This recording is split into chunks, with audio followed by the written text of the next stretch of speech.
Le ministère de l'Intérieur, les rumeurs sur le vote par Internet sont infondées. Une délégation de notre communauté, nous avons défié les décisions françaises et belges en venant à la mère patrie pour la présidentielle. La Russie, il ne faut pas politiser la question humanitaire en Syrie pour une intervention étrangère.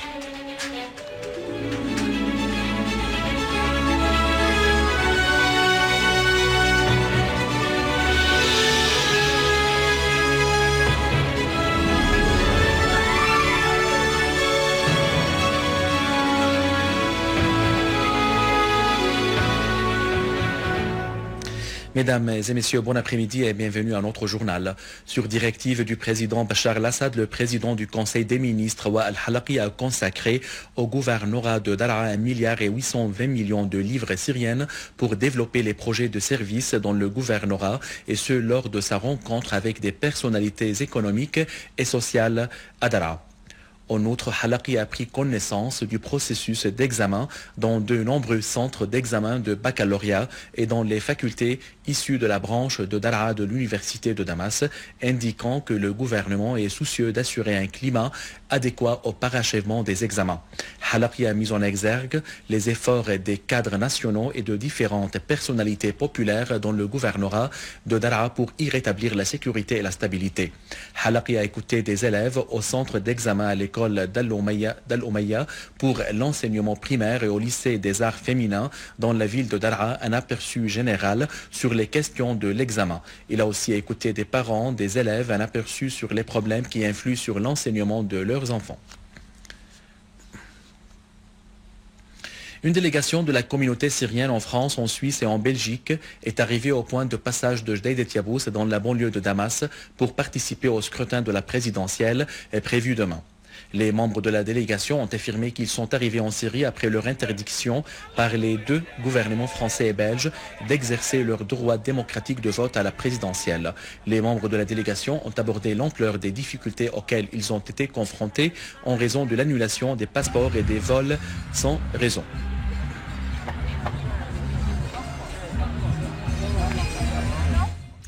Les membres de la communauté syrienne aux États-Unis ont observé un sit-in devant le siège des Nations Unies à New York pour soutenir la présidentielle. De même, le délégué permanent de la Syrie auprès des Nations Unies, Bachar Jafari, a affirmé lors de sa rencontre au siège de la mission syrienne avec une délégation de la communauté syrienne que la participation au scrutin à la présidentielle est un devoir pour tous les Syriens à l'interne et à l'externe de la patrie.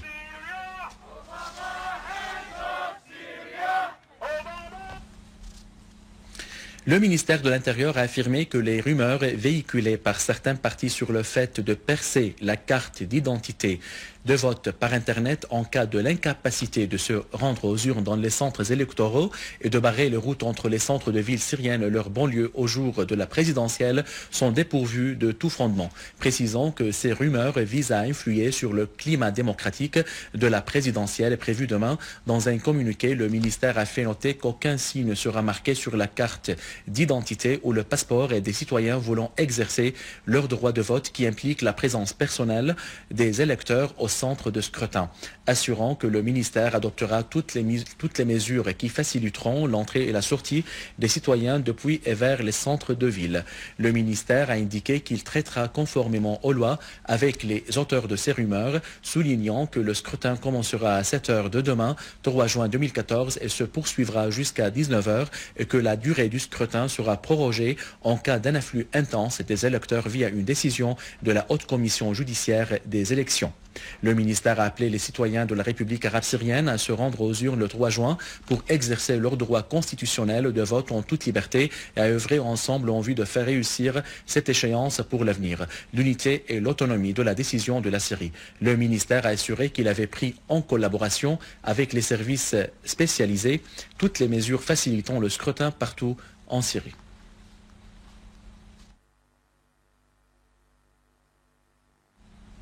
Dans le but de suivre la présidentielle, prévue demain une délégation russe regroupant des parlementaires, 2 membres de la commission électorale centre-russe, 2 membres de la Douma et 4 membres du Conseil de l'Union fédérale est arrivé aujourd'hui à Damas.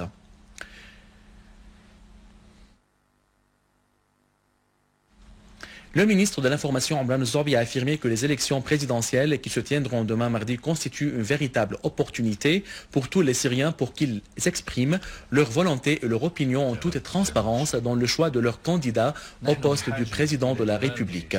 Zorbi a indiqué à la télévision que la conviction de la majeure partie des Syriens se dirige vers l'importance de la participation aux élections, partant que le peuple syrien aspire vers le retour de la sécurité et de la stabilité à son pays. Il a ajouté que pour la première fois, la Syrie connaît une expérience pluraliste dans les élections présidentielles, soulignant que personne ne pourrait imposer à l'électeur le choix de son candidat à ce poste, ce qui reflète le respect de la volonté des électeurs du code électoral.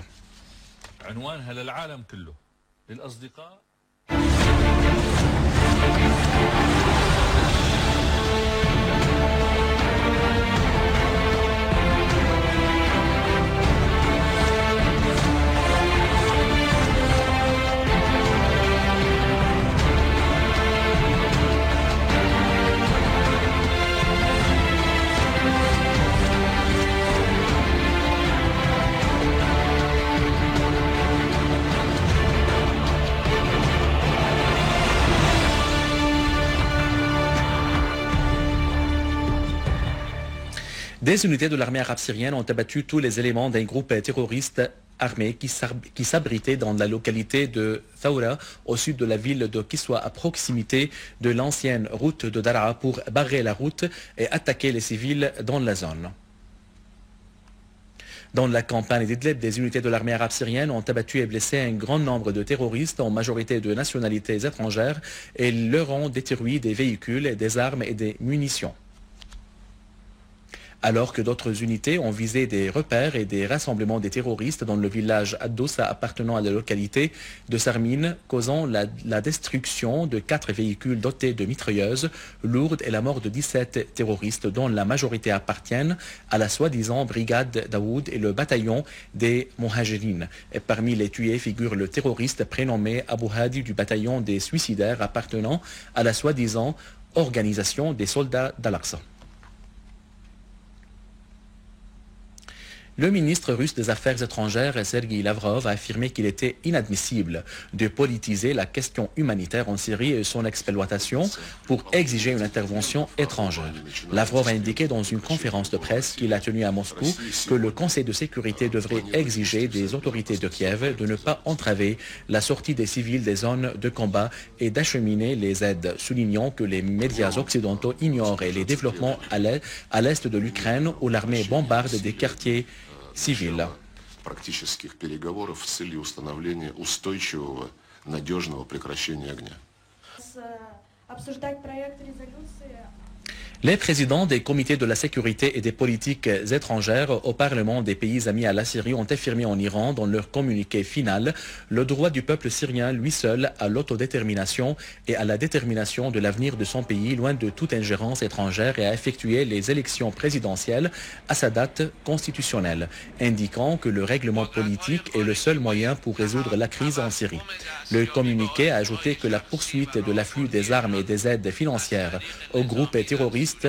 de l'étranger constituait un acte contraire aux efforts pacifiques pour trouver une issue à la crise. Le communiqué a mis l'accent sur la nécessité de soutenir les réconciliations nationales et de condamner les crimes terroristes en Syrie appuyés de certains pays étrangers, et la nécessité de mettre un terme à l'appui aux terroristes et établir une coopération collective pour aider à mettre un terme au terrorisme. Le communiqué a affirmé que la tenue des élections présidentielles constitue une décision intérieure souveraine, est un droit prévu dans la Constitution et qui concerne le droit